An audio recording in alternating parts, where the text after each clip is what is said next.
Jaha Knight, and you can find me online at www.jahaknight.com. And we have a set of panelists today that is absolutely awesome for this episode. Mrs. Smith Goes to Washington. Is that the name of the episode? That's right? Yes. So my guests are, well, my panelists, because they are static members. They're here. They're doing They are going to introduce themselves. We're going to start with Elde'a Harris. Hi, my name is Elde'a Harris. Wow, that was brief. There you go. I don't follow me on Twitter. Don't tumble me. Nothing. She doesn't want anyone to have anything to do with her. It's like, I don't want y'all to even... Y'all don't need to know me. You don't need to know nothing. There's enough crazy on there already, right? Katrina. Katrina Pavela here, from katrinapavela.tumblr.com and at #1feeling on Twitter. Yay. Okay, so yay. I'm Olivia Linden from olivialinden.com and Miss Lissa to you on Twitter. Now you have to spell that for the people because you know they're gonna. I know, right? All complicated. She did that harsh. It's at MSLISSA 2, the number 2, the letter U, and that's on Twitter. It's okay. It's all on the show notes for the episode.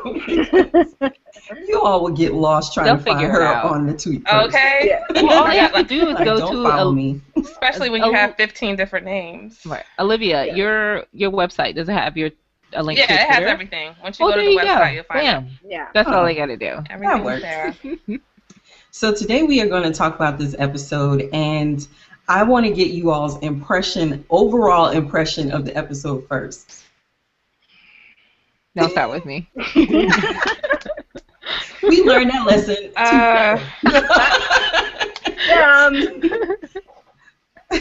Overall, I thought it was a kind of flat episode. I think it had more greater moments than as an overall whole. That's my feeling. You say you thought it was a what kind of episode?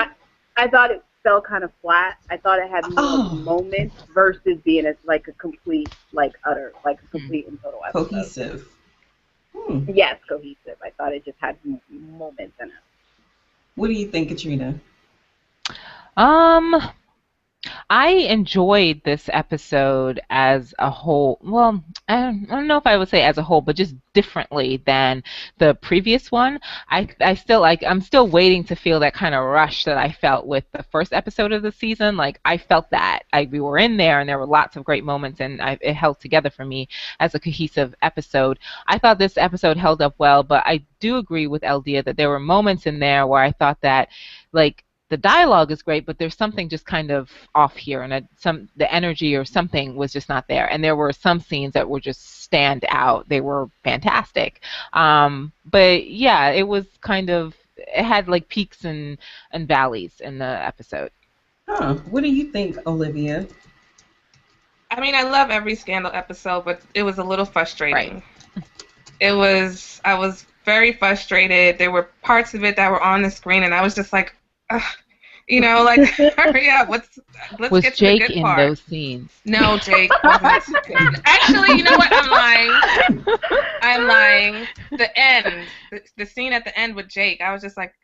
Was this scene even necessary? Yeah, I'm sorry. That's how I felt. Yeah. It wasn't necessary. It didn't do anything. You know what? We could have taken out the scene with her and Jake at the beginning. Because I really didn't need to see him laying naked on her bed. Her bed that Fitz had been in not too long ago. And the end scene. There were a couple of lines from the end scene, and we'll get into it, that I thought were really good. And it made like a nice parallel to, the beginning, what she was thinking about her father and these trained killers that she set up, and then the end where she realizes, I'm fucked. This guy has like complete control of my life. And I'm really sorry, but if you want me to control the cursing, like, tell me now, and I will. Oh, no. I'm not, we're going to be as real as we can, because I got some stuff to say. I was so mad I didn't even take notes. Oh, no. Me either. I don't feel bad anymore. Right? Yay! take notes the last time Olivia talked about anymore. No, I took notes last episode. Oh, you did? Okay. It was just the one episode where I watched the wrong show. That's all. Oh yeah, that was the summer you did, didn't you? You watched it wrong. I had notes. I was like, do you even know what's going on? She's like, no. What scandal? So my thoughts about this episode were really that I didn't like it. I didn't think it was cohesive, just like you said, Elde'a. I felt like some of the stuff was just slapped in there and they were really just going for momentum rather than a cohesive story. It just didn't make sense. Just like you said, Katrina, for the Jake scenes to be in there, I thought that it took Olivia. I didn't say they didn't make sense. I'm saying that the episode didn't need them. I don't think you just don't like Jake anyway. But aside from that, I don't like him either, but I honestly just didn't see the need for him to be in the episode at all. And I want to know what parts didn't make sense to you. I can't wait to hear about this. Well, what made you so mad? Yeah. I will go into depth. Okay. We'll get there. What were your 3 highlights? What were your 3 highlights? We'll start with Olivia, since we always start on the other side. Okay. First highlight was Melly and Fitz in the drunken scene. Yes. Wow, Melly. Yeah. I want what she's having. Right.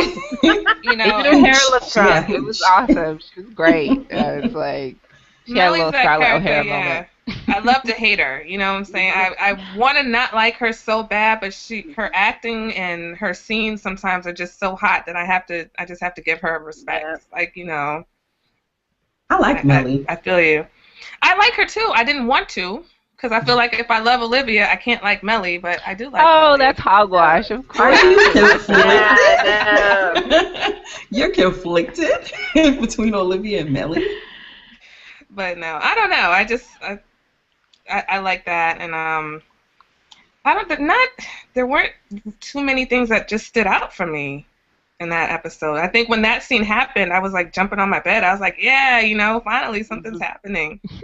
The rest of it just all kind of was a snowball of this incident, and I'm like, well, somebody blow this building up already, like blow it up, shoot her, do something already. So that's it. That was my highlight, and it encompassed all 3. There you go. Wow. What about you, Katrina? What were your highlights? Well, in addition to that one, because that was one of my highlights as well, I really, really love that scene for multiple reasons. One of which was Melly's little. Well, never mind. We'll get into it later because we talk about quotes. And but the Melly, Fitz, Teddy, and Cyrus scene at the beginning. Holy shit! That was my choice. It was perfect.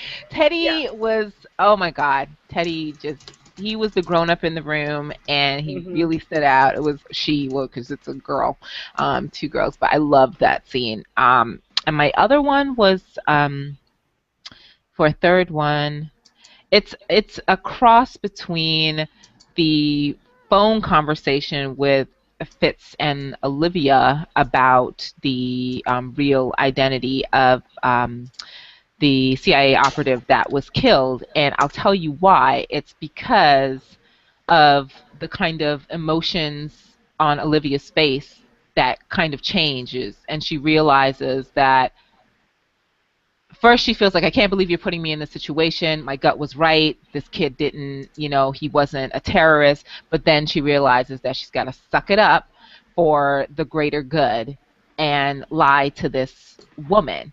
And I also love that conversation because I felt like, well, this is going to be an obvious parallel and setup for the Operation Remington thing. And that may be why there's some frustration with some people with this episode. They feel like, what the fuck was this about with this woman and her son? It's going to come in handy later. So note this episode and the parallels that will be there when the Operation Remington thing really starts to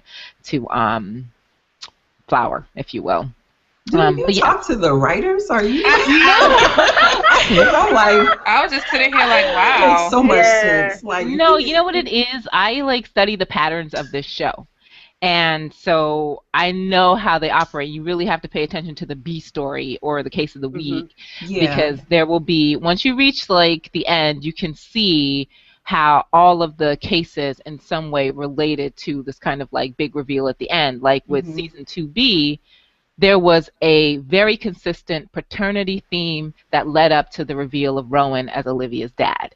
And, you know, now that's sort of like coming more into play this season. And what's emerging now is this kind of, I was talking to Milton's song on Tumblr today, that it's this kind of sacrifice the innocent for the greater good thing. You know, Janine was sacrificed in the last episode for the greater good of clearing Fitz's name, and it was a hard decision for everyone involved. And this time, the woman's son was sacrificed for the greater good of the other 57 operatives. And we'll see. Sometimes it's not every episode, but for the majority of the arcs, it's there, and you just kind of have to like file it and think, okay, you know, I'll come back to that. But yeah. What about you, Elde'a? What I know, that's deep, right? I mean, I should just like not even talk. Please do. What are you talking about, girl? I think obviously the Melly and Fitz scene was a good one. The Huck and Olivia scene was pretty great. But I actually kind of like the smaller scenes. Like one of my favorite scenes was the Abby scene where she was like, "Since when do we get personal days? Do we get vacations?" Yes. I mean, that was hilarious. And then do we get time vacation? Yeah. And then the scene where she was like, "Baby Huck is freezing." Yeah. I just thought that was hilarious. The one with the one with Quinn. Quinn, yeah. Yeah, I love that one too. Yeah, She's like, "Did you put the worm thingy with the IP?" Like, do you even know what you're saying? Yeah, totally. So yeah, those were my standout scenes, my favorite. Oh, my standout scenes were really the scene with David and Abby. I like that. I thought that was funny. Yeah. He was like, you want something dinner about now? He said something about her Olivia putting Huck up to strapping that thing on that poor woman. Poor bomb on I that was woman. like, come on. She's an adrenaline junkie. I had to think about that. I was like, is she? And then my other favorite scene, because I only had two, I was not impressed with the Melly scene, the drunken Melly scene. And I don't know if you all have seen drunk people, but they don't really act the way Melly acted. I think she's a little too contained. The lady never gets drunk. Whatever. She did say that. She did preference by starting with that. She was not being a lady. Her pearls were off. Her pearls were at hand. The lady was gone. And the hair was down. Yes. And my other favorite scene was actually David again. I thought David, I love the balls and the David pulling on his own ball. I love it. Yeah. They're doing good. So that was my favorite scene when he was in the office with Cy and Cy tried to dismiss him. Yeah. And he was like, "I will not be easily dismissed, sir. I'm coming here to tell you something and you're going to give me the information I want. And I'm not leaving here until I get a result." And I think that was really the only way Liv was going to get a result was because David had done, what he did. So, he was the linchpin. He turned it around. He turned everything around. He did. I liked it. And the fact that he's being the what do you call it? The hero in a lot of the storylines. Yeah, the good guy. I love that. Yeah. Was the case compelling to y'all, and why? Not. I will say initially not really, but after listening to Katrina, now I'm gonna file it away and go back to it in 7 episodes and be like, okay, what was that? So I will say she has almost convinced me it was a compelling case now. We'll have to go back and rewatch. You know what? That's put all those of the together show of what's in the Remington file. That's the beauty of the show. Presented in that episode, and we just missed it. So. Yeah. You'll get to the end and you'll be like, "Oh my God, that episode! I need to go back to that. What happened then?" And oh my God, now everything makes sense. That's just how this show works. It's like this puzzle that you kind of piece together. It works on lots of layers, but or a very slow striptease. Can be. What do you think, Olivia? I actually did. Towards the end, I got it, and I do feel it was compelling because of the fact that the mother was correct, but in this case it didn't matter. There was, like you said, it was for the greater good, and just the changes that you saw Liv going through and having that conversation with Fitz and wanting to do the right thing by this woman, but then at the same time knowing that what he was saying was right and she couldn't. And having to make that decision because she didn't have time to mull it over like she normally does. She had to just, go with it. Yeah. And so I thought that was very, you know, it was deep because when she got off the phone and she turned around, she's like, "I'm sorry," and I thought that lady was gonna press the button. I was like, "Oh God," you know, she's Yeah. gonna blow her. But Do you think that that's going to be the theme, though, for the whole season, where none of the cases are actually going to be resolved in favor of the innocent? Because that seems to be a pattern that's going on. Right. Well, it could be, because from what next week's episode looks like, it sets up to be they're having trouble getting clients. So they may have to take on clients that they've never taken on before. Like clients they may have passed on in the past, it looks like they're going to have to start taking on those clients. So yeah, that very well could be a theme. What about They you, haven't had Katrina? any. Well, maybe because they haven't had any successes yet since, you know, Liv's name being out there. So they haven't redeemed themselves. They had a chance with Janine, you know, and that didn't happen for various forces, various reasons. Rowan pulling strings behind the whole thing, and this week the client blew herself up. There was no redemption there, and no one can know that she was right. You know what I mean? So there's they have nothing. They got the check. They got the check, right? They could pay their rent for this month. I know. But Harrison was happy about that too, wasn't he? Yeah, creditors at bay. Yeah, I bet he's happy about it. He can't get a damn shave. He can't afford to like go get shaved wearing that busted ass beard. I'm not here for it. I'm not here for Harrison at all, but you already know that, so What? I'm not even gonna. Oh no! I'm not even no. going Come to. on. I mean, he is so ineffectual. He was standing behind the tape. Hey, let me tell you. Blah, blah, blah. I'm like, what? He did tell Liv that the president was running point on it, though. He did overhear that. So he helped her out. Ooh, he's a good sneak. I don't even know why y'all are wasting your time. He's just a hater. Just no. I'm like, what? Don't bother. If Blank would have done Blank this episode, what would have made it perfect? What would have made this episode better for you, Elde'a? Because I know you were saying that it didn't really grab you as a cohesive whole. So what would have made the episode better for you? If Olivia hadn't ran into the building. Why did she keep running when everyone else was clearly exiting? She kept going in like, oh, okay, I'm just going to go see what's going on. I'm like, I think it would have been more compelling had maybe she not went into the building and then Janine or the client lady still went in and like held the other people hostage, and then somehow Liv had to go in versus her going in and like becoming a hostage, if that makes sense. Okay. Like that would have been more compelling to me because she is the fixer. So then like she goes in to fix the situation versus her getting blown up, almost close to it, or shot. But we wouldn't have had the drama with Fitz, and he wouldn't have been like compelled to get the information to tell to her. Oh, they could have had that he wanted conversation when he was standing outside. No, but the whole reason why he did it is because he needed to protect Olivia. So he needed to like convince her that you have to tell this woman to stand the fuck down. So then what Melly said was right, which is as long as Olivia is alive, she will always be his Achilles heel. Right. That's right. Okay. Well, I don't see it as an Achilles heel. I see it as his strength. Or her as his strength. Okay. We'll get into that some other time. I'm a romantic. Yeah. She's like, what language is that? What language are you speaking right now? Olivia is not here for you either, Katrina, with that. I don't care. Oh, it's bitches. And she's drinking her wine. Right? Yeah, right. I brought water. She brings. I got that too. Nothing. I wish I had ice cream. That would be nice. Oh my god. We should integrate ice cream into the show. We should. We should. Next time, let's do it. Let's bring our fave ice cream. Yeah, every week we should have a theme. Deal. That'd be cool. Olivia, what did you think? If Blank would have happened, what would have made the episode great for you?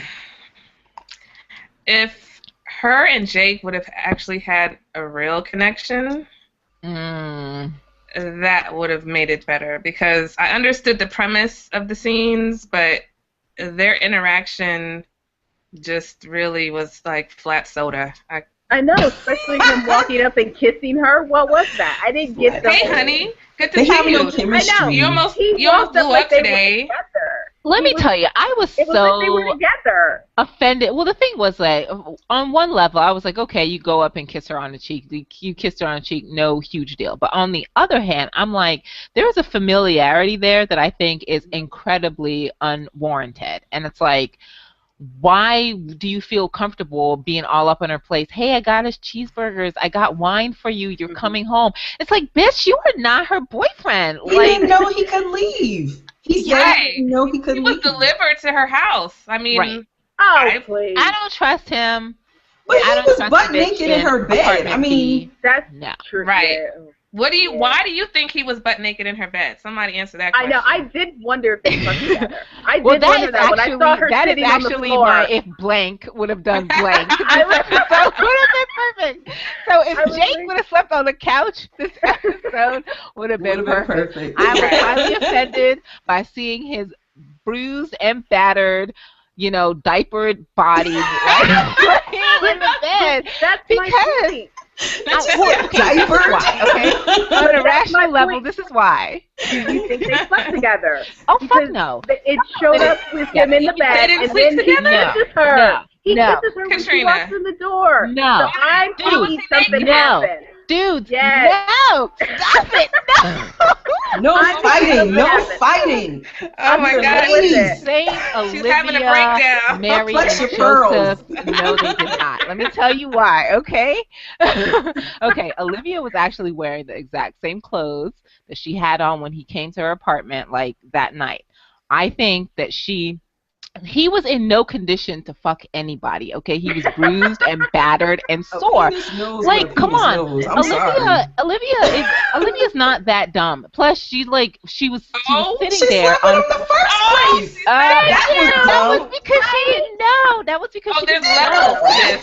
There's levels to her dumbness. There are levels not giving vagina to nobody else. Keep in mind that scene in the season finale where he was in her office and she kissed him. Right. That was the last time she saw him. Yeah. Keep that in mind. Yeah, So but that was I'm because she thinking thought that he saved her life, and she was like, I was wrong about you. No, Her father. Right, she kissed him goodbye. I don't even want to get into that whole thing, but I think she cares about him, but for me, I'm like, she is in constant contact with Fitz on the Fitz phone. That does not say to me that I am open for a relationship with Jake. She right? is using Fitz. But what makes him? No, she's not using Fitz. Yes, she is. Every time she picks up that Fitz phone, is like, "Hello, I need something." It's always she. No, needs he something called from her him. too. What are you talking about? He They had that lovely conversation last episode. What makes this is a good question. What makes Jake so different from Huck? Besides the fact that we know they did sleep together, I think she feels a sense of guilt because she now knows that her father is responsible for these two people becoming incredibly damaged human beings. But what makes him so different than Huck? She's not like all up on Huck like that. It's way different from Huck. Attractive. Exactly. No. It's not even that. Huck in the subway when he had a Jackson 5 fro. She doesn't want on his head and chin. She doesn't want Huck. No. She wanted Jake. There are no tingles in the drawers for her. Sorry. She didn't even want Jake. She found him attractive, but you know what led her to Jake? Her weakness over Fitz. That's what made her vulnerable. Think about Putting him in her house to spy on her is what led her to Jake. Yeah. Yes. Well, it put them in contact, but don't forget that her father sent Jake to sleep with her to get her away from Fitz. Exactly. Her father was using Fitz's fault. methods to try and get to his daughter. He was counting on Fitz being an asshole and seeing the tape and be like, yeah, fuck this shit. I can't be with you. You've been all up on my boy. But Fitz is not an asshole in that way, like with Olivia. He's an asshole sometimes. Yes, he is. He said you have to forgive me for Jake not being my favorite person. I kind of think he is an asshole. No, but that's no. That's not. You give your cooch to some other dude, I'm gonna feel a little way about that. Yeah, get married with this conversation. But look, so much knowledge going on. No. Look, am I the only one? I know. the reason why I like Jake, it's not because I think they have this great like chemistry. You like him? I like the Really? idea of Jake. Wait, no. What's the Listen. idea? Exactly. He's not married. Oh, look at Olivia. Oh. Okay, let's look at her. Olivia wasn't in the best mindset last season. Okay, compared to the first season, the whole season, the whole entire season. You compare the first season to the second season, and you see where she was going through a lot that second season. Okay. No matter what she feels for Fitz, he's married, he's the president of the United States, and deep down inside, they both know they really can't be together. So all of this relationship stuff, just kind of like what Melly's saying, it's like a fantasy. It feels great. They can't do anything about it. What can they do about it? Even we know they could move to Vermont and make jail. That is what they can do. They can move to Vermont and make have jam. kids and make jam. That's gonna happen, right? Yeah. But this is the sacrifice for the greater good thing again. I don't know what they're good doing. That is gonna be some good jam. But what are y'all talking about? Jake now, we know that Jake is creepy. She found it out at the end. By the time she found out what was going on, she had already developed feelings for him. Okay, Jake is possible. He's a possibility. He's actually something that can happen. Whether we think he's creepy, scary, ugly, pink, purple, or Olivia, but why would we want him for her? He has violated her. I don't want him for her, but in her eyes, ways. He's an actual choice. Like, whether he's a bad choice or a good choice, that is something that can happen today. I don't want it to happen. He's attainable. That's Fitz is not. Only because he's not married. That's why. And I know that seems like really like, what the fuck are you on, Katrina? Somebody is married. They are taken. But there are all kinds of relationships, and obviously they're not in an ideal situation. And they're not going to ever. This is the thing with them, right? Whether or not we think, oh, Jake is a possibility and we like to see Olivia get out of this complicated situation or whatever, Olivia fucking doesn't want to be out of the complicated situation. She keeps putting her... She loves the drama. Yeah, maybe it's the adrenaline junkie in her, the drama, or just the fact that no other man is comparable. And she is the kind of woman who doesn't want to settle. Jake in the first place. This is where I'm confused. If she is so freaking in love with Fitz and so all about him, why was it so easy for Jake to sleep with her? Because she was in a really vulnerable place. You remember, this is during the time when she and Fitz were not even talking. This was after he dumped her in a church and found out about Defiance. So everything was fucked, okay? And then that's my point. She's happy. This is what makes her happy. That's what I'm saying. This relationship with Fitz is addictive to her. You can't say that was. You can't say that was all Olivia. And they went through their thing, and they sort of like worked on that stuff in A Woman Scorned in 220. They have both done like terrible things to each other, and sometimes really fucked up things like happen in love. And no matter what, you're still like, I love this person, whether or not that person is good for you ultimately, is going to lead you somewhere. I don't know, but I support Olivia in what she wants, and from everything that I can tell, this man is what she wants. Okay, thank y'all for that. We had like 6:40 and we ain't even went through half the questions. Okay, we went down a rabbit hole. But that's okay. Let's just let it develop. Yeah. So my moment was actually, I thought the show would have been better if Olivia had gotten shot.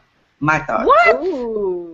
Why should she be Saint Olivia? She was just in the hospital. Come on now. Look. She took a tumble and hit her head. I wanted her to get shot. There's no reason for you to take your, and I'm sorry because I'm going to be very ghetto with this, take your black ass in front of that damn window and red dots on you. Are you stupid? Like, what is wrong with you? That was my reaction. I'm like, shoot her. I'm like, you know what? Because you and Elde'a are being real black right now. I'm sorry. She thought she was invincible. You have red dots on you. I don't care. Those are not like, shoot her. I mean, let her get shot so she can understand that you having the president's love does not make you invincible. You can't, like, something bad can happen to you. So yeah, I was a little pissed off with her standing in front of that window, yanking up in the blind, just standing there like, what? Are you Wonder Woman? Do you have on a Velcro vest? I'm thinking maybe they did that just so we can get that shot of the suit. Or just so we can see the clothes now. They're like full on, because it was a full on shot, right, of her in that suit. So wow, that was nice, Elde'a. Yeah. Nice takeaway there. What was the game-changing moment for you all last night? A game changer. What was that? For me, it was the scene with Olivia and Huck, or actually, I should say, with Huck and Olivia's dad. I think that was, because isn't that the first time? Well, no, because Huck has tortured Charlie. So. But I was just saying that was the first time where like Huck was really admitting to like to Olivia, like, you know, like, because he basically told her what happened was that he like then tortured this guy. So it was the first time I feel like really admitting to her that like this is what I do. So to me, that was who I am. Yeah, right. That was a game changer for me. I think I really love that conversation between them, because I hope people paid attention to it, especially people who were so angry with Huck in the end of the last episode, that they understand exactly who this man is, what he's been through, and what he is capable of. Because there are people who are like, oh my God, Scandal's assassinating Huck's character. And I was like, shut up. This man is not a teddy bear. Right. He is a trained killer. This man has suffered torture. He has PTSD to like the utmost proportion, and to my knowledge, he's never received any treatment for this. So this man is barely coping. You know what I mean? Olivia's like his relationship with Olivia is like the only sort of like bond and trust that he has. And when he found out that that was broken and she knew all this time, something snapped in him. So it made incredible sense to me that he did what he did. He did not want to hurt her, but he was very, very angry with her, and it was a reaction. So when he then tells her in this episode that, you know, basically, I am broken. Your father still owns me. No matter everything that I've gone through, it's been like so many years since I've even had anything to do with this man. And it all just came rushing back to me in that instant when he says, I left something gift wrapped for you in the trailer. Like, he couldn't resist that moment and to helping him. He didn't have to do that. But he is trained to do it. He likes doing it. And that is who he is. Yeah. And I thought it was an incredible moment for the two of them to share, and sort of like a beginning to sort of finding their way back to their incredible bond that they had. Yeah. What about you, Olivia? I don't know. I kind of feel like at the end when she realized that her dad was controlling all of them, you know, it was just like, wow, don't feel bad about it because he's still controlling me too. It was just like, well, there it is, you know? Yeah. How do you move forward from that? So that was my game changer. Do you think the episode's title reflected the show and the plot and the characters' motivations? I'm just going to say, for me, I felt like, honestly, Washington has got to have the laxest security ever. Like, the dude running in to talk about Remington and this chick walking in with a bomb on her. What? No. Right. Yeah, she wouldn't have gotten through security with that. So we had to suspend a little bit of disbelief there. Right. A lot of it. Like, horrible at this. What about you, Melissa? Oh, Lord. Olivia. I mean, I guess technically it fit. You know, she went to Washington and, you know, took her bombs with her. There you go. But yeah, that was it. It fit for me because, you know, it's a play on the movie. I just have my notes here. On the movie, Mr. Smith Goes to Washington, and the whole point of that movie is that this lone kind of, you know, almost naive guy makes an impact on Washington politics, even though at first they didn't want to take him seriously. Nobody wanted to listen to him, paint him as a bumpkin. That's exactly what happened to Mrs. Lawrence going to Washington, except in the end, you know what, she didn't really have that an impact in that way, except she exploded. That was the impact that she had, literally on Washington. So in keeping with the kind of the plot of the film, like that made sense to me as well. And they've been doing this movie thing. The last episode, Guess Who's Coming to Dinner, which was about interracial relationships. And next episode is a line from Scarface. Say hello to my little friend. So I'm thinking, where are they going with these movie references? Keeping that in mind. The movie references and the losses of all the cases. They have a connection. Yeah, we'll see if that turns around. What about you, Elde'a? I kind of agree with Olivia. She went to work. I mean, she went and she didn't come back.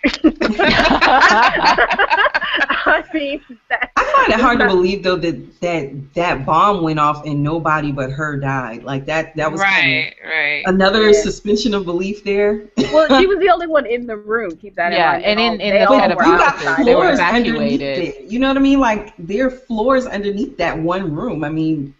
Yeah, they would have evacuated. They evacuated. Yeah, they evacuated most of that building, or at least that side. So that was a tiny bomb that she got off the internet. Thanks, internet. Who was your character MVP? I mean MVP. I always say MVP. MVP this episode. Which character? I didn't really have Don't one. all of you just jump in? Teddy for sure. So. Teddy. Okay. I he was cute. The baby was so cute. Yeah, I didn't really have one.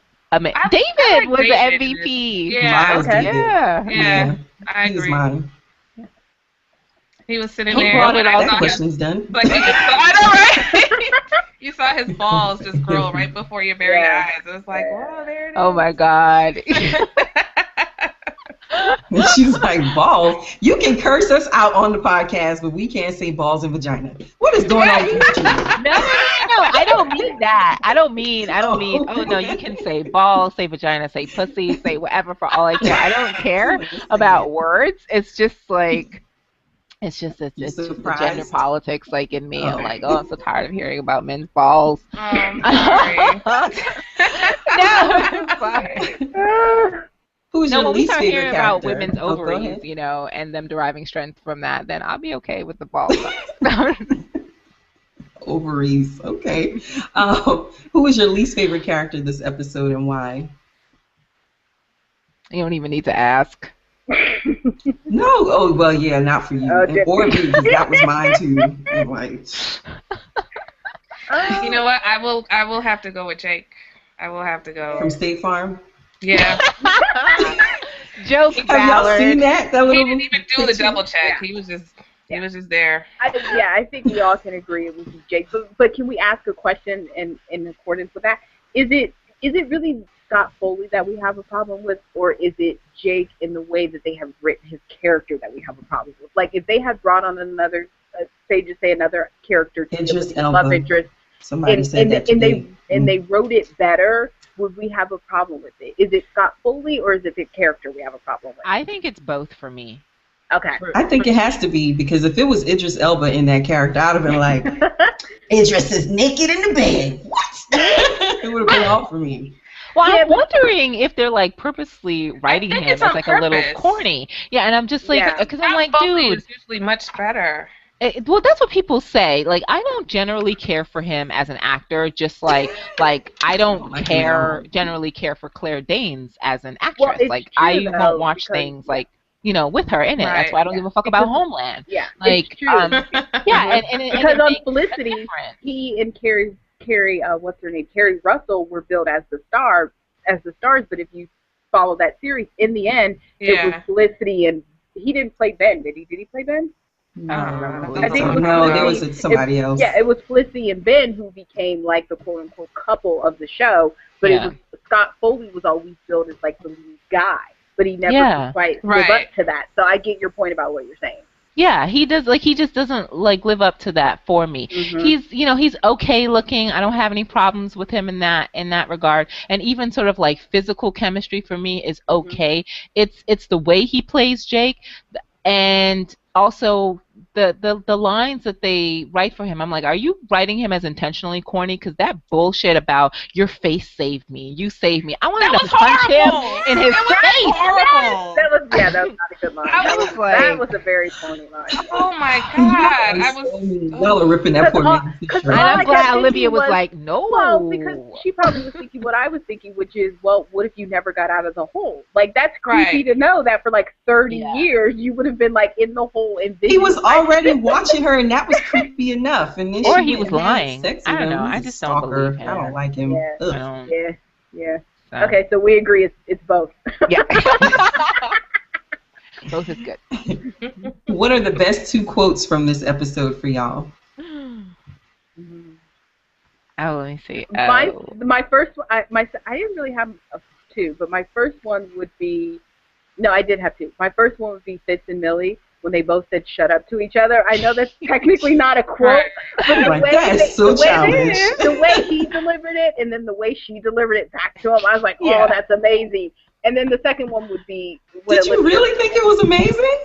No, I just like the way they both delivered it. I'm just saying. I know it's like shut up, but the way they deliver that to each other, that's a great little moment. And then when Huck and Olivia both said about her father, about how he still owns them or still controls them, that was my favorite quote. Yeah. Why was he calling so much? Was somebody dying? What was going on? I mean, who? He called her he called her house phone, his cell phone, Jake's phone, the Fitz phone. He called every phone he could find to. Anyway. Well, he did tell her he needed to talk to her at the beginning of the episode. Who are you talking about? Fitz? Are you talking about Fitz? Yeah. No, I'm talking about at the end when her dad was calling. Oh, okay. Yeah, I don't know. Maybe he called to see if she was okay. I'm sure he knew what was going on. He wanted to still make sure Sunday dinners were on. Yeah, I know, right? You're still coming over on Sunday, right? Yeah. How's Jake? He's there, right? I'm sure you know. So yeah, he was just doing a check-in. Mine 2 were the first one was Cyrus in that scene with the shut up, where he's like, you will show the American people that your love is real and special. You will make the magic happen. Yes. And also, actually, Melly in the drunk scene when she was like, honey, the nails, the cross, yes, that was I was like, Melly, you are speaking nothing but the truth. And she acted it out. Yeah, she was like, you were cross. She was carrying that cross. And I was like, Melly, you are so right. It would be St. Olivia Pope. We would have a fucking week off from school and work. The Taj Mahal would look like a fucking community center by the time Fitz built a memorial to her. Like, forget it. You are right. You lose. You lose. Oh my gosh, she makes me forget what the heck I'm even thinking. You are not lying, because I totally forgot what I was going to say. I'm like, I had a quote. What happened to you? It's the drama. Oh man. Well, I already said my first quote, which was Olivia. Finally realizing that her dad owned them, and. You just pick a sentence from Melly's monologue, and that'll be one of my quotes. I love that. I live to fight another day. That was so Scarlett O'Hara. So you are right. They are referencing a lot of movie stuff. Right. Very Gone with the Wind. Yeah, I was like, and she's so Southern. And are they even from the South? Are they from the South? I thought they were from the East Coast. I think West Virginia, I want to say. We don't really even know where Melly is from. I think we assume a lot because of the Blue Blood Mayflower reference, but that doesn't mean they're North. I know, but then there was a contradiction last night because she said Fitz called her father a hillbilly. Yeah. So there's because he made the moonshine. Because he made the liquor himself. Which who knows? That might have been something passed down through their family, but don't you get that in jail? No. What? It's something made in. It's something made in the country. Yeah, because they make moonshine where I'm from. I was watching Locked Up, and they called it moonshine. They were like, it was that one episode where the prisoners were like making their alcohol. I swear to God, it was on Locked Up. Yeah, okay? grain alcohol. No, it's like Yeah, no, country folk made it, and you know, Okay. you popularized during prohibition. Prohibition, yeah. Just, Okay. you know, made shit themselves in their house, and I'm sure her father, for all their riches, just thought it was quaint that he could make his own. So they could very well be from the South, and that still fits with her Mayflower Blue bloodline because she's from OG Americans is the whole point. Okay. What character do you all relate to the most last night? I related to Abby with that whole we get vacation personal days now, because that is like, I want to know that. That is like, what are I you love going that through about in her. your life? I'm gonna need you to get She a needs job with time off. benefits. Yes, I do. But no, I just mean like I could relate to that where it's like, oh, we get time off. Because I seriously, true story, I was on my job for 6 months before I realized that I got vacation. Wow. So I didn't take my first 6 months, and somebody was like, you could take time off. I was like, really? So that honest moment, I could relate to that. Yeah. I'm not gonna ask you how old you are, Elde'a, because I'm hoping this was your very first job and you just did not know any better. Because nobody is. If you don't get vacation or sick, you're a slave. That's all I'm saying. Yes. All right. Well, what about the rest of you? I know, right? The only thing you don't get vacation and sick from is parenting. I mean, you just don't. You ain't lying. You get sick of it, but you. What about the two of you? What was your relatable character moment? I'm gonna go with Quinn because I liked it when she says, "I know I wasn't supposed to do this." She was in a whole bunch of stuff she had no business doing, but it turned out that it was a good thing she did it. And sometimes I'm a little ahead of myself, so I've been like, okay, I know you didn't, I know I'm not supposed to, but look what I got. Look what I did. She had to pull it back a little bit. Yeah. Yeah, she was what on about her you, feet for a Katrina? minute. This is gonna sound kind of silly. I actually identified with Mrs. Lawrence in a way. Ooh. But I tell you why. No, I don't. Oh, yeah, I don't want to blow anything up. But I tell you why. Because I really just identify with that feeling of like nobody listening and like paying attention to what you're trying to say, and you're trying to find out information. I think especially as women, it's so easy for people to brand you as crazy, and once you get the crazy label, it means they don't have to pay attention to you, right? Because you're not rational, you don't make any sense. I don't have to give you any attention. I don't have to treat you like a person. And I think all those things were coming out in her character, and I thought, well, it just made me think about people who go kind of nuts eventually, and they started out as really rational people trying to get something done, and they felt like eventually they had to go to an extreme because nobody would like pay attention, and that feeling of like just trying to be heard and like get somebody to care. So I identify with her in that moment.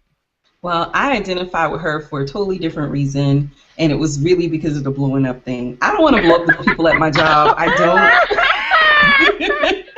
I don't, but I do. Out there now watching this. Yes. They're not. Separate lives, So no, not that I want to blow up anybody, because I do not. So please, if that place actually blows up, it was not me. That's not what I mean. Where's your alibi? Where's your alibi? I know. I was right here. I was at the house. It's video time stamped.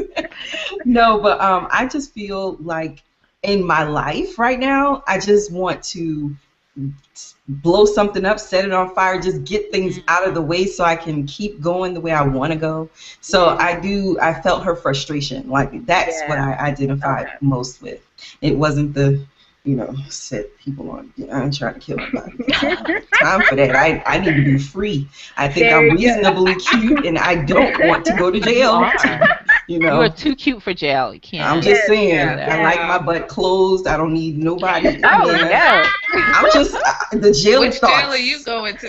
I'm just saying, people do things. And you just, Nobody need to do anything in your butt in like Okay. Hey. Women's prison. Try a little I'm just bit more to saying, the front. some people like to do things. You just, I don't know. Anyway, so what was the most out of character thing anybody said or did in this episode for you all? For me, I think it was her sitting on the floor at the beginning of the episode watching Jake. I thought that was weird. I didn't like it. It was just odd. To me, I don't think, when I think of Olivia Pope, and I can't say that, you know, she's not a strong character, because she really is, because we all have that strong side to us and that soft side as well. So to me, she's a dynamic character. But honestly, her sitting there just watching him and the phone ringing and her hanging up and then up again, it was weird. Like, I didn't like that. It was weird. Well, to me, What about you all? she was thinking about,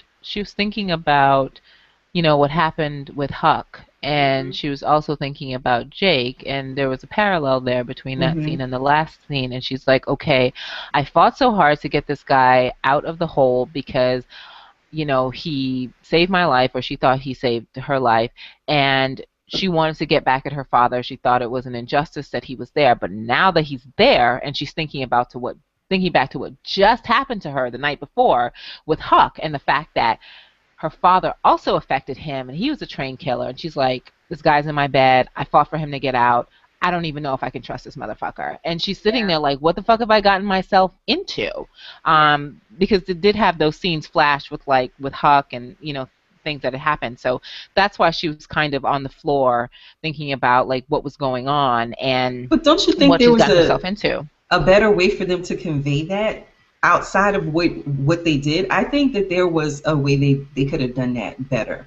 I honestly do. I didn't have a problem with her being on the floor and just kind of like watching him. She'd probably been up all night because she still had her clothes on. She was still coiffed from the night before when he came to her apartment. So she's just probably been up all night like thinking. And she goes in and she's like watching this dude. And then where was her wine?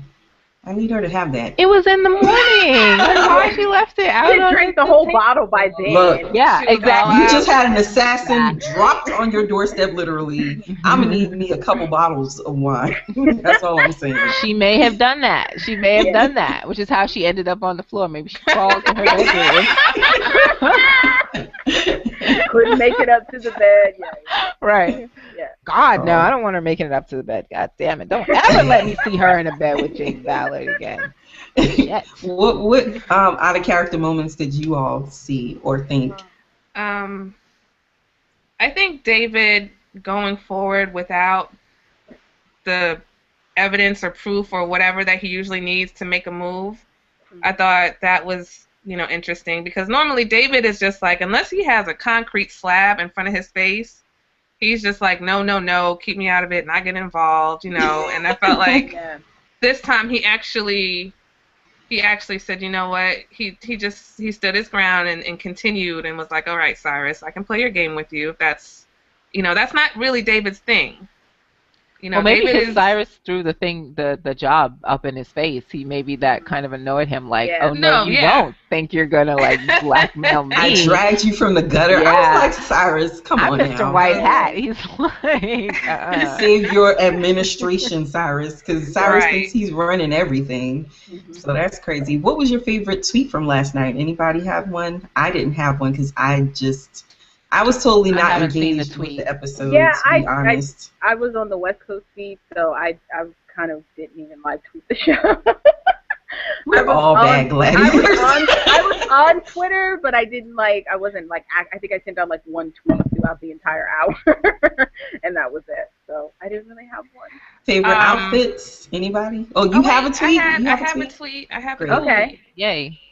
I should really come more prepared with a tweet. Yeah, right. I'm gonna have to start getting my tweets. Yeah, I know. I'm gonna do this next time. Somebody said they were mad that Olivia's black girl DNA did not kick in when she ran towards the building. That's why I called the both of you. That's why I said you guys are being real black right now, because you know you're like, I would have never been in the building. Right. Yeah, right. In the first place. I'm like, she got a bomb on?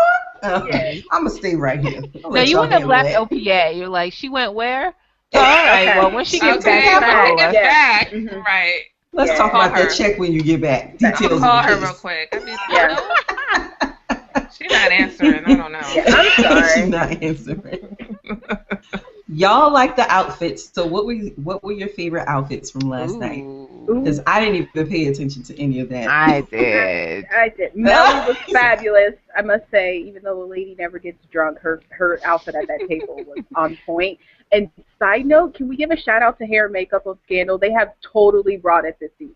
They did. Like I Melly, agree. Quinn, Quinn, Abby, definitely they Quinn. all Yeah. look like super Abby looks fabulous. amazing. Abby is my She guy. does. I know. She I'm does. so glad we This got rid of the flat season. iron. Oh Like, God. Yes. Yes, So, her hair is Death like to the Yes. flat iron. it's on point. So Yeah.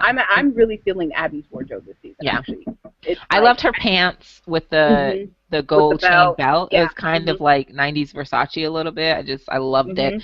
Absolutely. Yeah, she looked great. So that was my favorite Yeah. outfit of the night. Yeah, that's a good one. If you all ever want to see how I look when football's on, this would be it. I have no idea what y'all are talking about. I'm like, she had on an outfit with a gold belt? Like, I just paid 0 bits of attention. What about you, Olivia? Did you Yeah. have a favorite I'm outfit? gonna go in a different direction. I actually Ooh. liked what Huck was doing last night. Like he's always so bedraggled and you know like he just wears rolled the out of same bed. clothes for like 4 episodes in a Yeah. row. Mhm. Yeah. You know, I like the fact that he, you know, whatever the leather was going on, he was, you know, he Yeah, was. yeah. It may have been his bad side, but you know, it was a little bit more Yeah. together than he Yeah, normally. that's true. I I like have to that. say, I saw Guillermo Diaz. I always mess up his name, but I saw him on the Queen Latifah show. He Yeah. is the goofiest. He is. Like, Super funny, so super goofy, shy. I would not Yeah. have expected it. He was crushing on Latifah. He was like, "You should come on the show and play my girlfriend." I'm like, Huck. And like, his name is not Guillermo. I'm like, Huck, Yeah. what you gonna do with a black girlfriend, Yeah. Huck? What you gonna do to make that happen? You Yeah, can't handle no. all of this for us. You can't. Yeah, no. yeah. Who's to say he wasn't down with the chocolate before? Yeah. I'm just saying. That's true. Hey, he might be. I can't say. I don't know his life. What was the most jiffable moment that y'all saw? Now baby. we're going out of the room drunk. The baby Uh-huh. Spade. Baby Teddy's Yes, pouty Baby face. Teddy was Yes. just like, could I finish my breakfast, please? Please. Yeah. And by the end of it, she was making more of a mess on him. Every time we looked at him, he Yeah. had food. So I'm His like, face was did a you damn just mess. put that in his hair? Like, Yeah. The you're kid was worse like, than I could do a better job if you give me Okay. Yeah. food. Like, The seriously. dog could have done a better job feeding that Right? kid. It was like, somebody feed me though. Like 15 minutes. Somebody He's feed like, me. somebody just give me my food. Like, come Right. on. One of What's y'all going pay on? attention and feed me, please. Right? Put the- It's like, Put the shut up. food in there. Yeah. He was I saying also, shut up, too. I also really loved the facial expression Fitz had after Melly was like, "Do you want to have sex right here, like with me?" Yes. He was like, Yes. And but you know she was serious though. She was. She What I was was. mad It was about good. was that she had to clarify with With me. me. She's like, Yes. I mean with me. Oh, that's so sad. Yes. Katrina, you laughing. That's Pretty so darn sad. depressing. Yeah, I know, right? Let me find out he had Olivia on the dining room table at some point when she was in the White House. I don't know. I do know for a Always fact get that there past was a them. deleted Have a scene snack. of the two of them from 220 on her dining room table that we did not get, that was I cut know. out. Yes. Yes. And we want it. It should be an extra on the season. Yeah. Yeah, it was too hot for even the I extras, must find guess. that. Yeah, apparently. I know when Tony Goldwyn was explaining it on Watch What Happens Yeah. Live, I was like, what? I was like, what? Yeah, What? and bend over. I'll go over the Yes. table. What? Yes. I Okay. must find that Like, scene. I need Going that. to look for it I'm now. not going to Yeah. hack Wow. into the Scandal server and find table gates. So Yes. Yes, third yes, baby yes. Huck. You hacking into Yes. stuff. Mine was actually when Olivia looked up at Jake. Look, I did a graphic for this episode on the site, and Oh. I put Olivia, the cat from Shrek, and Prince. These are people you should never look into the eyes of, because every single time you will be. Because when she does that big Olivia eye, and I'm looking, I'm like, don't look at her, don't do it. She gonna have you. She gonna have you for life. Don't look at her. And that's every time I look at her, I think of that cat with the eyes liquidy and filling up with beautifulness. Yeah, Puss in Boots. Yeah. She does totally have those doe eyes, like, yeah, what I want. Yeah. And she did do a lip quiver. Did she? She did when she was it hugging Huck or hugging that woman? One of them. She did a lip quiver because I had the closed caption on it. It actually said lip quiver. Are you serious? I swear to God. Go back and watch it with the closed caption. It actually says it. It did. So, yeah. So we did get one of those. So do you have any idea of how this episode is going to serve the show's larger plot? We heard a little bit from Katrina earlier when she said she feels like it's going to be a game changer in the season. So how do y'all think that's going to play out? Man, I'm going with everything Katrina said. I mean, oh wow! Did you hear what she said? I don't even think I'm allowed to say anything after that. Oh, please do. No, I have crazy theories. But it was great. I think there are what do I want to say? Well, the whole sacrifice of the innocent for the greater good thing. I really think that obviously we know that Fitz and Jake were involved in Operation Remington, and I also believe that it is tied somehow to the death of Olivia's mom, either the death of or the disappearance of, because I am still really not sure if, it was an actual death or if it's some kind of like metaphorical death, as in loss, because last episode Rowan said we lost your mother, and somehow him using the passive voice to convey that kind of made me suspicious. And with this show you really have to pay attention to language, because a character can say something and you may take it in one way, but if you go back and examine their language, it could mean two different things. You don't know. Yeah. And so for right now, I just feel like the major arc of this story is Remington, and it has to like relate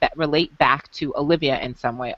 Every major arc relates back to Olivia because she is the central character in the show. So why would Remington, something that happened in Iran, like have anything to do with her? And for me, the linchpin there is her mother somehow. And so obviously we had a mother in this episode who was trying to get justice for her son, who she thought was innocent, and he was, but she also didn't know he was involved in the CIA. So now I'm like, okay, well, was Fitz CIA at the time? What's his connection to Rowan and B613? How much does he know? Did he have something to do with Olivia's mother's death, or is it just the perception that he has something to do with her death? So for me, those are the kind of lines that I'm thinking along for how the episode is going to relate back to the whole eventual Operation Remington thing. I have a question. So do you think that, like, if Olivia's mom is alive, right? Because we don't know if she's dead or alive or whatever. So if Olivia's mom is alive, do you think that's a part of the reason? Like, she's walked away from her family, clearly, either voluntarily or involuntarily. Do you think that's a part of the reason why Olivia always feels so easily can walk away from Fitz? I think Olivia, a lot of people were saying, oh, Olivia has daddy issues, and I think there's some of that there because her father does represent this. For me, it's a bigger thing, this like literally a patriarchal force in that he's her father, but also, am I frozen? No. And that he also controls so much of her life and her world, the world that she's involved with. But I think a lot of her issues are actually stem from the absence of her mother in her formative years. You know, when Cyrus was making the kill folder on her, it said, oh, her mother died in a plane crash when she was 12. Now, that could be anything. That could be a plane crash having to do with Operation Remington somehow. Maybe they shot down, you know, a commercial airplane and her mother was on it. So it could be like a literal death, or it could be something else. We don't know. So, but the whole thing is her mom is absent, whether she voluntarily went away or she died. Or she's in a hole. Or she's in a hole. No, you know what? That absence, I think, allowed her father to have even more influence on her. So there was no balance there for Olivia. We don't know how Olivia's mom was, but I'm guessing that loss impacted her a lot because, you know, we heard her say to Fitz in 219, to Fitz and to Huck, the two characters that she's closest to Fitz, she said, "You left me all alone." And being left alone and that sense of abandonment runs really deep with her. And maybe that if her mom did leave and she's like used to that as an example of running away, that could relate to why she runs when it gets too difficult for her. Maybe that's what her mother She doesn't know how to cope. In a situation with Rowan. Right. She has a really difficult time with that. But also her father was really sort of like not about that feelings life. He was not that kind of man. We saw in the last episode when she confronts him about, do you kill people? And she was so emotional. He was basically like, buckle down, keep that shit in. Here's how you will act around me. We're not doing this. This is how you will behave. You know, he told her basically to bottle it up. So she had no real outlet for that. And no mother to go to release any of that or complain about her dad to. So I think it's definitely a combination of her father's really strong presence and an oppressive, really, force in her life, and also the detriment of her mother's absence that affects her behavior. But the rejection, too, like when we talked about this earlier about her being rejected by Fitz and then running in the other direction to Jake because she wasn't. So basically, she really has no coping strategies. But if her mom is not dead and is actually alive, that rejection also triggers for her because if she left or if, you know, the rejection of your mom not being there and not wanting to be there or not being able to. Because we don't know what the hell Rowan did to her mama. Because honestly, we don't know exactly what the situation is. Yes, and I think nothing but death can escape Rowan. Hope. God, I thought the color purple just said. Right. I don't know. I'm just gonna piggyback off of that theory with the whole for the greater good theme, and maybe if Fitz is involved, just like you say, she's going to have to embrace that for the greater good in order to get past whatever is in the folder and what he's attached to in Operation Remington. So I think what's in there is going to be so, you know, extreme or so unbelievable or so what she expects of Fitz or knows of Fitz, that she's going to have to embrace this whole theory that, you know what, sometimes things are horrible, but for the greater good, this is why it happened. She did say we all do terrible things. Right. I hope she remembers that. Right. And she said that to Huck and also in 219. So, I know what I wanted to bring up. Right, 219, when she talks to Huck, she gives that monologue. She talks about how she was all alone for so very long, and that could be about her mother and also about when she finally left her father 5 years ago. But it's clear, you know, being alone or being left or being rejected is like a major issue and sore spot for her. So didn't her father admit that even after her mother was gone, that he wasn't really there for her? No, you know, so he had to apologize to her. So he sent her away to schools, to boarding schools. Yeah, that's horrible. Yeah. You know, that's she was alone for a while. It looks like they just only reconnected, tried to reestablish their relationship after she left law school and started working for Cyrus's firm, which I suspect was a setup of her father. I'm really curious about how far back Cyrus's relationship with Rowan goes. And I think she's suspecting but Cyrus doesn't even know that Rowan's her father. That's the craziest part about it. But Jake does. Yeah, Right. which And is when did also he weird. find that shit out? That's what I want to know, right? Yeah. Because he acted like he didn't know, 'Cause like all towards the last end of the season, last season, he right? kept When asking, why is she so right. important to you? And Yes, he was like, it doesn't exactly. matter.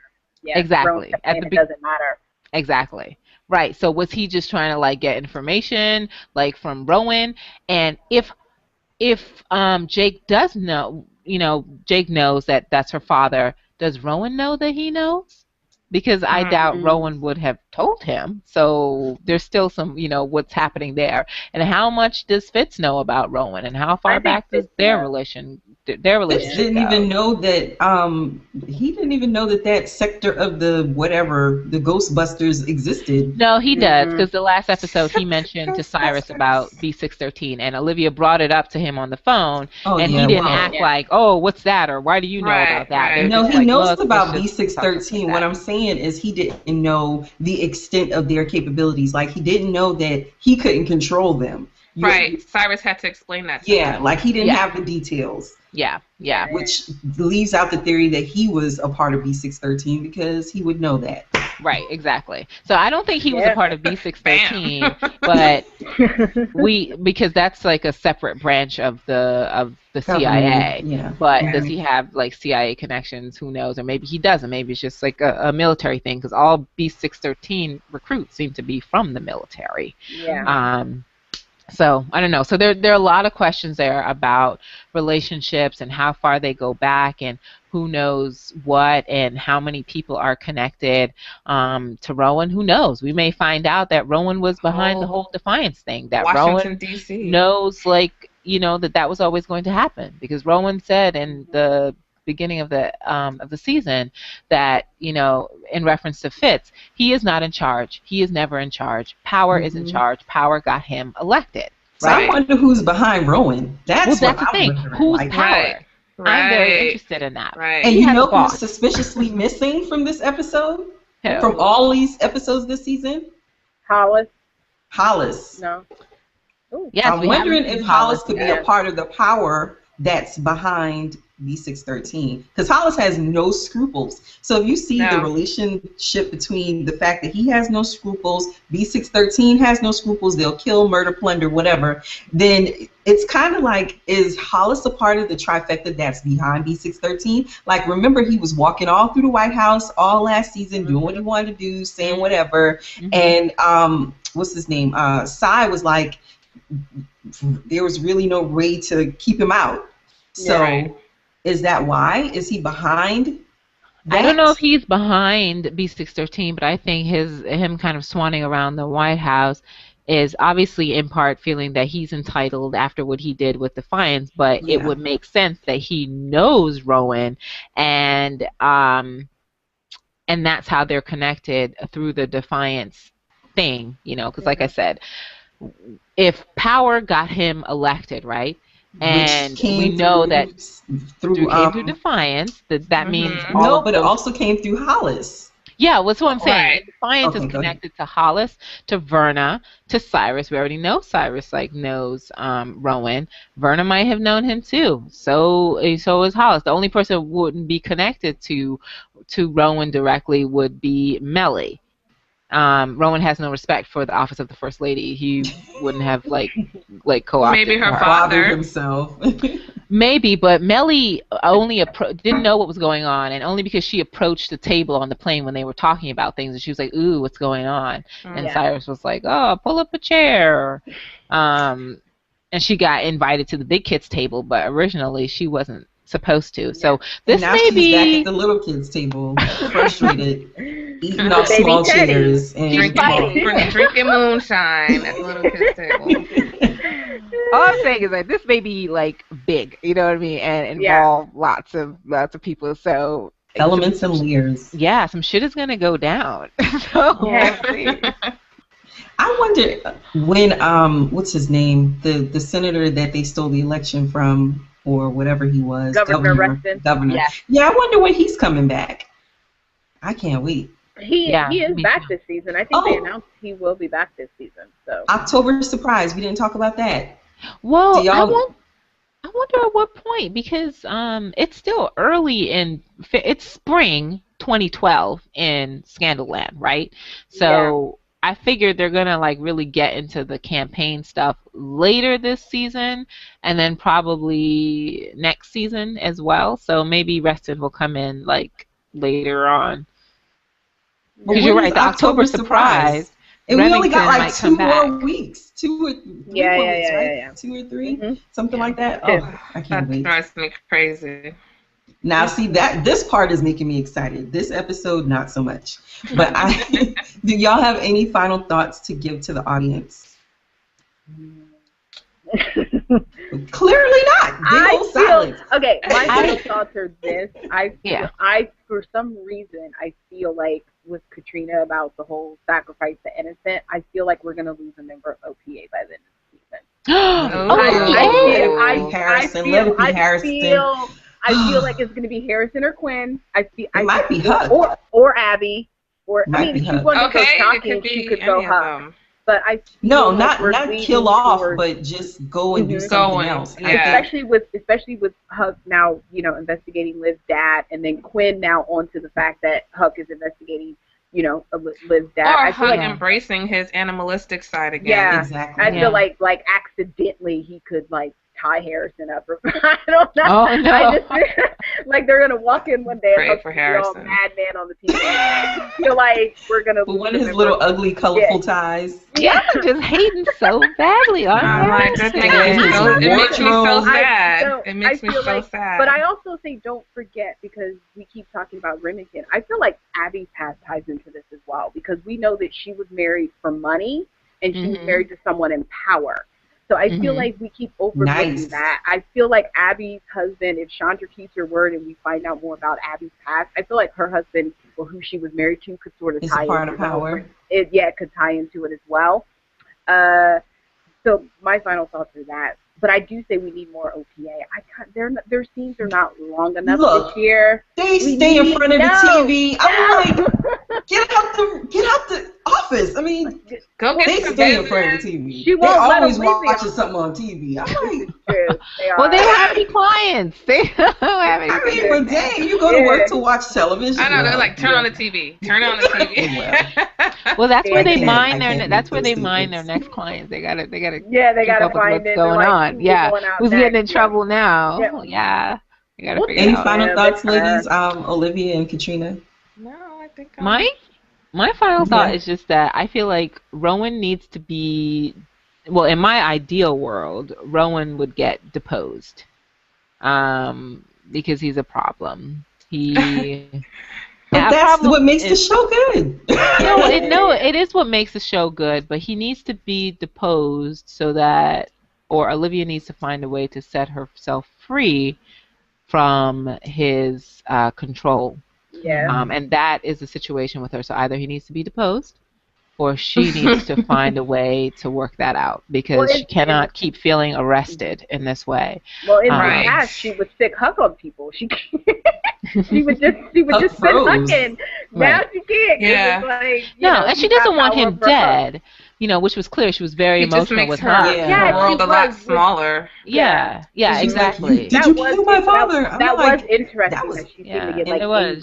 There's this fight for her to be her own person and find her own way. And I found another scene I feel like will come back that may relate to Olivia and maybe also Fitz was the scene with baby Teddy, where Melly and Fitz are fighting over how to raise the baby and what, let him do it on his own. No, I need to feed him, blah, blah, blah. And in my mind, I pictured, did Rowan and his wife have these arguments about raising Olivia? Because Rowan has this very strong, do it my way, sort of my way, and I think he sees the world as it is, and has tried to raise Olivia to cope with that, knowing that, hey, we live in a white supremacist world. This is what you need to do in order to cope with that. You're going to have to be twice as good just for them to recognize your talents, and this is how it is, and this is the way you need to be. And maybe her mother provided another example, and that these are the forces that Olivia is sort of constantly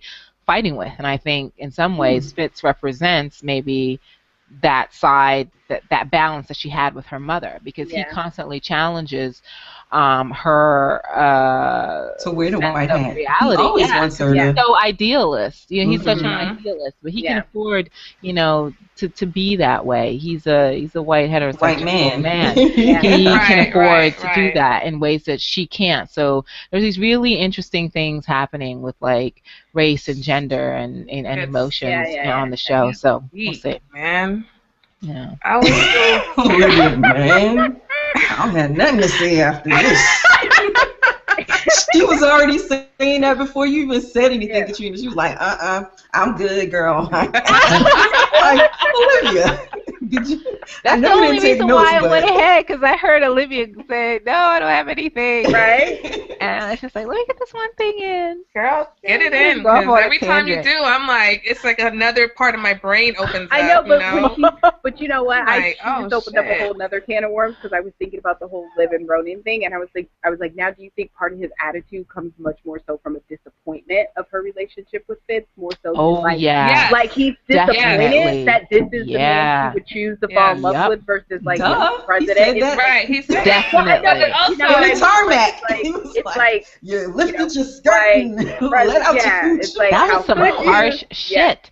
Yeah. Right. But it also makes you wonder, or makes me wonder, if how much of the influence and power that she felt that she's had and being able to have all these go-to people came from relationships that she built or more relationships that her father already has in place. And because he is who he is, there's doors that are open to her that she's been taking for granted. And now they're closing. Like at the end of the episode, she kind of realized, like, oh wait, I'm not, those doors are closing though. So they're closing, but because he's back now and he doesn't like what she's doing. So who knows, if he's trying to shut her down to start her back up, or I do think there is a little bit of there is some of that there is probably some benevolent force behind the scenes in her past, certainly, that was able to get her started, because it's obvious that Rowan knew Cyrus and she was working at Cyrus's law firm. Not to say the girl, she's obviously smart, very capable, and can do lots of things, but we all know in this world, no matter how capable you are, it's not what you know, it's who you know. Right. Exactly. And, connections, and she was probably able to build that up at first, like through Rowan, to get herself started. So there may be some of that, but yeah, I do think there's a disappointment. Rowan does not like Fitz. He's invested in Fitz, like being his figurehead in power as president, but he does not like the man. And certainly doesn't think he's good enough for his daughter. Doesn't like his daughter sleeping with the man. No. Feeling like that's all she can, get out of life at the moment. I think he's mad that she had the audacity to fall in love with him. Right. So because it's actually more of he's mad that she lifted her skirt and didn't get anything good out of the deal. Because if Rowan had a vagina, Rowan would have had, fucked his way to power and that's the sexist shit that I can stand about Rowan. Right. That's the stuff. I think that's why. Because remember, he said you lifted your skirt. When you think about those statements where he was, going in on her, he was almost like, if you were gonna do it, at least you could have gotten these things from it. She's gotten nothing out of it. You didn't even leverage the fact that you gave that up to this man. So I think that was more. Unless you know how he sees women, I mean, he can say that shit to his daughter, his flesh and blood. Hello, this man got a sex tape made of his daughter so that he could exploit her just to get her away from Fitz, right? Because not only does he not like Fitz, but the bigger issue is her being with Fitz fucks up his work, right? Because it puts her in danger, puts the Republic in danger, because Fitz could get impeached, that shit comes out, he could get destroyed. And obviously Rowan needs to keep Fitz in power for some reason that, I'm sure we'll find out, soon enough, how far back that relationship goes. Right. But and I also just goes want to back ask, to go ahead. going back to him not having not giving a damn about feelings. He's not, like you said, he's not about that feelings life. It's like, who the hell cares that you're in love? So what? Yeah. Be in love with a plant. Be in love with a car. Do you think Rowan's attitude towards women is pretty much the attitude that most men have towards women right now? I mean, because he's just a reflection to me of what you see out in the streets every single day. That's my thought about it anyway. I think especially men in a certain level of power. I think men who understand, you know, and women that understand that, and everyone has to live their life a certain way, you know. Some people understand the theory, but they don't really abide by it. They care about love, you know, like, and there are some people who don't care about feelings, and they feel like everything you do should have a positive reaction, or you should be reaping something at every step of the way. And those people are the ones that think that way, you know. You're cute. That's excellent. What are you gonna do with it? What are you gonna get for it? Have a baby by Kanye West. I don't know. Oh, have a baby by me, baby. Be a millionaire. Right. I was just thinking of that. I was like, have a I don't baby know. by me, baby. Well, because be a millionaire. All of her life, Kim Kardashian has been told she's cute, and I'm like, so what do you get at? I don't know. Eventually have a baby by Kanye. I don't know. Right. And now, isn't it weird though? But now she's actually blonde, and to me, she looks more like Beyonce. I'm like, yes, what is going on with this girl? And people, like, are you trying to look like her? I need kind to of get weird on TV and give her the conversation she gave Chloe about how you're ruining the brand. Remember, she was like, you're ruining the brand. You can't be blonde. You can't be fat. You're ruining the brand. Did Chloe not come back at her for that shit now that she's blonde? I hope she does. Yeah, she needs to. I need to. She probably doesn't even care what Chloe has to say. She's too busy trying to find her husband. Oh, well. Ouch. We all on a different show. Look. Right. Bonus clip. I know. Thank you, ladies, for being on this episode. I would like to let you all know, as well as the audience, my book is coming out at the end of November. So I'm getting it all together. Thank y'all. I'm doing the dance. And it is just as twisty and twangy as Scandal. So I'm super excited about that. Read it and have like a podcast on your book. Oh, I will send it special to edition. You all. Yes. Do y'all have Kindles? All y'all? Any? Yes. Yeah. Great. Then send me your Kindle email addresses. Y'all know that's at kindle.com, because some people they be like, oh, it's Gmail, blah, blah, blah. No. It's not what it is. I gotta look mine up. Yeah. Okay. I will definitely send y'all that. And y'all could tell me, you know, the next time I speak to y'all, because y'all are off for almost 3 weeks, right? Y'all are not going to be off on the 31st. Is there no episode? I'm doing it, yeah. So if you would like to come. Next week. Yeah, that's with Melly. I always call Melissa Melly. Melissa and oh gosh, I always draw a blank. Look, y'all know who's supposed to be on the thing. But not the next week, right? Thursday, but the one after that, y'all aren't scheduled to be on. So if you want to come, you can. I invited Jazzy from Be Blogalicious and a guy from my Scandal group that I'm in. He is off the chain with the stuff he says, and he ran me down with the point. I'm like, you are so like Katrina. Oh, well, we can't be on the same podcast because it's not going to function. Right? She's like, oh, you can only have one of those per podcast. His name is Langston. For 4 hours, like. Yeah, he was like, I said, no, but this and that. And I said, look, I got a podcast. Like, I don't give a damn about your podcast. So shout out to Langston, and I really can't wait to be on with y'all for that episode, because it's going to be awesome. So thank you all for being November here. November 4th. Yep, well, I'll see y'all then. All right, he is out of control. Bye. Bye, guys. Bye.